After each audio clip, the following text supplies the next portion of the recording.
ஆண்டவராக இயேசு கிறிஸ்துவின் ஈடியற்ற நாமத்துக்கு மகிமை உண்டாவதாக. இந்த காலை வேளையில் உங்கள் ஒவ்வொருவரையும் சந்திப்பதில் மிகுந்த மகிழ்ச்சி அடைகிறேன். கர்த்தர் தாமே உங்கள் ஒவ்வொருவரோடும் இருந்து இடைபடுவாராக. வெளிப்படுத்தின விசேஷம் 3வது அதிகாரம் 11வது வசனம் இவ்விதமாய் சொல்லுகிறது. இதோ சீக்கிரமாய் வருகிறேன், ஒருவனும் உன் கிரீடத்தை எடுத்துக்கொள்ளாதபடிக்கு உனக்குள்ளதை பற்றி கொண்டிரு. ஆண்டவராக இயேசு கிறிஸ்து சீக்கிரமாய் வரப்போகிறார். காலங்கள் தீவிரமாய் நிறைவேறி கொண்டிருக்கிற காரியத்தை எல்லாம் நம்மால பார்க்க முடிகிறது. அறிவியல் பெருக்கங்களை பார்க்க முடிகிறது. ஜனங்கள் ஒரு திசையிலிருந்து ஒரு திசைக்கு வேக வேகமாய் புறப்பட்டு அறிவை வளர்த்து கொள்ளுகிற காரியங்களோட மாத்திரமல்ல, அநேக கண்டுபிடிப்புகள் அதிக சீக்கிரமாய் செல்லக்கூடிய காரியங்கள் எல்லாம் நம்ம பார்க்க முடிகிறது. இப்படிப்பட்ட காரியங்கள் நிறைவேறும் பொழுது ஆண்டவராக இயேசு கிறிஸ்துவின் வருகையும் தீவிரமா இருக்கிறது என்பதை நம்ம மறந்துவிடக்கூடாது.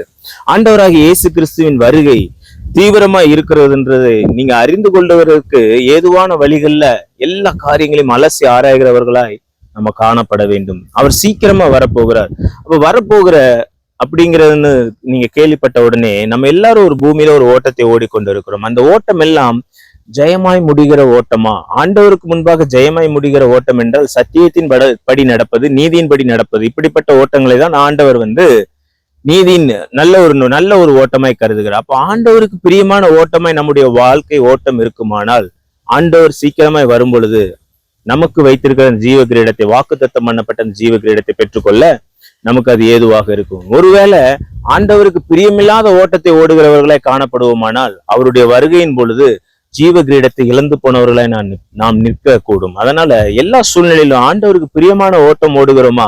ஆண்டவர் இந்த ஓட்டத்தை விரும்புகிறார், ஆண்டவர் நமக்கு நியமித்த ஓட்டம் இதுதானா அப்படி என்பதை நீங்க அலசி ஆராய்ந்து நம்ம அதன்படி ஓடுகிறவர்களாய் நம்ம மாறும் பொழுது நிச்சயமாக ஜீவ கிரீடத்தை நாம் சுதந்திரித்துக் கொள்ள முடியும். அந்த ஜீவ கிரீடத்தை அவனவனுக்குன்னு வைத்திருக்க ஒவ்வொருவருக்கும் தனித்தனியா ஆண்டவர் என்ன பண்ணிருக்கிறார்? கிரீடத்தை வைத்திருக்கிறார் என்று பார்க்கிறோம். அந்த கிரீடத்தை பெற்றுக்கொள்ளத்தக்கதாய் நாம் ஓடுவோம்.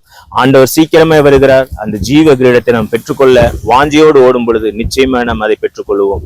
ஆண்டவருக்கு பிடித்த விதத்துல அந்த ஓட்டத்தை ஓடுவோம். அதற்கு இன்றைக்கு நாம் அர்ப்பணிப்போம். அன்பும் இரக்கம் நிறைந்த நல்ல ஆண்டவரே, துதிக்கிறோம், ஸ்தோத்தரிக்கிறோம் சுவாமி.